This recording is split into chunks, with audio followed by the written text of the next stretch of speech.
to try to educate young guys, teach them football, teach them life skills, and do all that. And he joins us now. The gray beard is gone. I mean, you look 10 years younger than you did last time I saw you on my TV. Well, why'd you get rid of the beard, Lovey? Well, hopefully it's more than just look, we've all had a lot of time to kind of search a little bit. I wanted to get in the best possible shape that I possibly could. And, the beard kind of says something else, says I'm a lot older than I really am. And, Mike, a lot of things are happening now too. I mean, with COVID-19, um, I'm preaching, to our guys that when you go out, wear a mask. It's a lot easier for me, of course, to go out with a mask without the beard. So all of it kind of That's played true. in, a part in it. That's true. Lovey, how has all of your time coaching in the NFL? We speak with Tony Dungy almost every week. Tony was on the show again yesterday. Your time around Tony, your time as an NFL head coach, uh, how has it all prepared you to handle the job that you have right now? Because the job is a lot more than X's and O's over the last 12 weeks.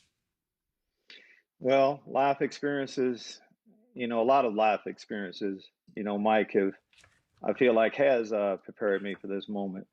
When I say life experiences, I'm a 62-year-old black man from the South in a biracial marriage. So Marianne and I have seen an awful lot. I get a chance to lead men from all different places, all different nationalities. And and as you mentioned, life skills do come up. As football players, as coaches, we live in a cocoon a lot of times where the real world didn't actually touch us. But uh, Mm-hmm. we teach, we develop, we talk about developing the man first, and then we develop the football player. As we look, Mike, at what's going on right now, in our society, I've always encouraged our players to be involved with what's happening in your normal world, your normal life. As we look right now at what's going on, um, I've been asked a lot of times, "Hey, Lovey, can you come give me a statement about what's going on right now? Can you do that?" Um, it's so much more than that, Mike. A few things I think we need to acknowledge, um, and we can't go much farther until we do this. Systemic racism exists in our world. We have to acknowledge that first before we can go any farther. I've seen it. There's one thing to identify a problem, then is how we change that problem. That's what we've been doing at the University of Illinois. We're trying to make the world better, but it can't be words. I talk to our players about, hey, you have a right to protest. That's great. That's what college life is all about, too, uh, in a Mm-hmm. peaceful manner. But then what else do you do? Mike, and that's where we are right now. What else do we do to make football better and to make the world better? And those are conversations that are happening in every city, in a lot of households, a lot of businesses. The acknowledgement of an issue is the beginning, and then how do you take the steps to try and deal with it? And in college Yes. football, Lovey, a lot of times we'll judge people on your record. And hey, it was a 6-7 win season. Got to a bowl game last year. Illinois football is in a better place than it was. I've never seen the coach who gets retained for we're turning out better men. We have a better society of football players from school X because this coach has been here for the last 3 or 4 years. Do you think that there is more room now to have that as a legitimate part of the conversation and judge people on those who are coming out of your program and not just did you win at Ohio State and what was the point spread against Wisconsin? Do you think we can get closer to that in college athletics? Yeah, I think we can in every walk of life a little bit, but eventually sports do come down to what's your record. I mean, that's all people really want to Mm-hmm. know. The approach I've taken, first off, I've been blessed with an opportunity, to lead NFL teams, of course, to lead college programs. Uh, that's what we're talking about is that opportunity. Once you get there, though, in order for me to help the next person that looks like me, the next black person, get that opportunity, the wins and the losses do come up, but it is more than that. And when I say that it's more than that, that's what we're dealing with on a daily basis. I'm just talking about the University of Illinois and what we're doing, what we're looking at. Right. As these discussions happen right now, we have to really look at ourselves a little bit.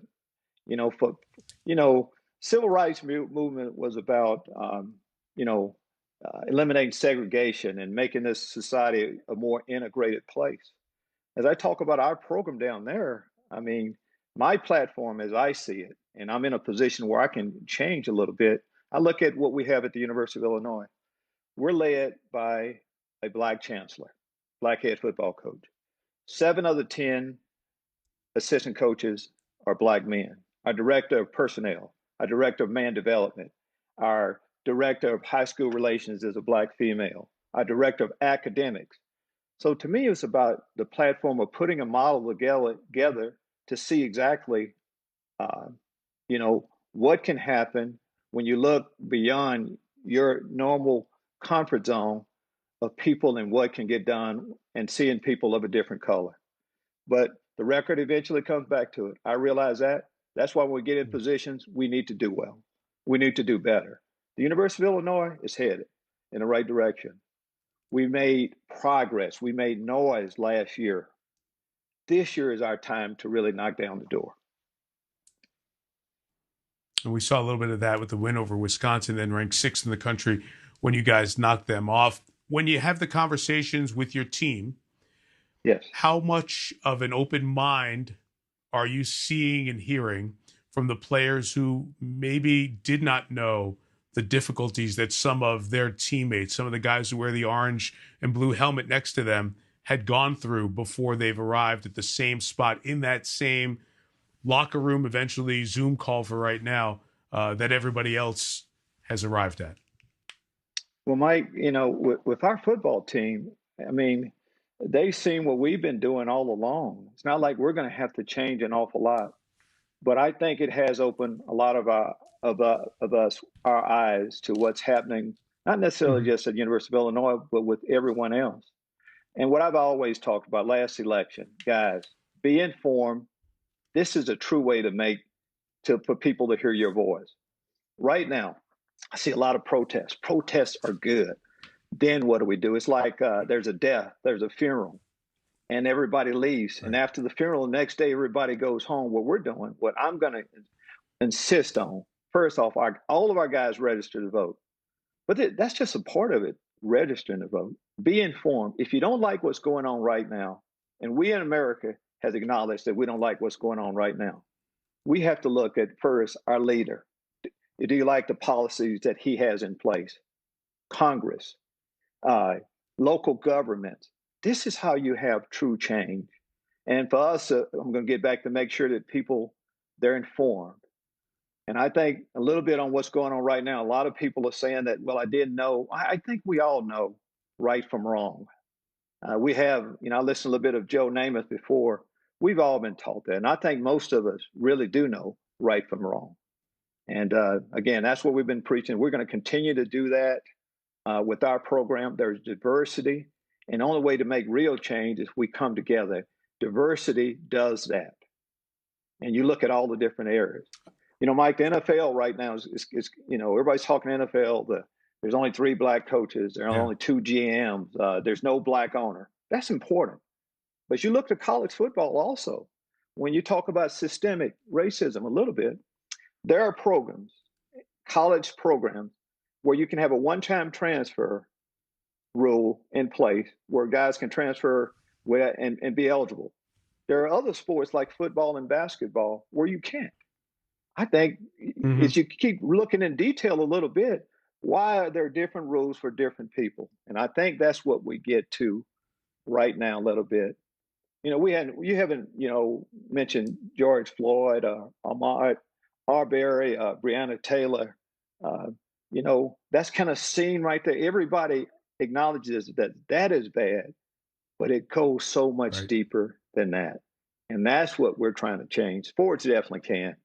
I mean, forces us to get to know each other, and you can see that there can be some great positive things happen. Really well said. I want to ask you one football question. Now you've tried to piece the virtual world back into getting players on campus, hopefully getting some workouts, getting back to football. What have you seen as the biggest hurdles that all of you in the Big Ten, like other schools, conferences in the country, are going to have to deal with here over the next 6 or 8 weeks to see if we get a football season that starts on time? Well, Mike, you go through football just in general. You have a plan. You have a perfect drawn out plan, and the plan never seems like it goes along as planned. So you have to be able to adjust. That's what we've been able to do. Um, I am older, but modern technology, what I've seen is that you can really communicate a lot of different ways, and virtually you can get an awful lot done. As we've talked to our football team, uh, I've talked to them about we have to assume that the season's going to start on time and we're going to have football. So we have to be ready. Each day you get up and just try to get better, and that's what we're doing. Next week, our players start to come back on campus. I'm looking forward to that. We have a plan in place to keep our guys safe. Uh, but what I've also found being, and shut in is how much Mhm. you miss sports and how much a part of just Yeah. everything that we're talking about. I think sports makes it better.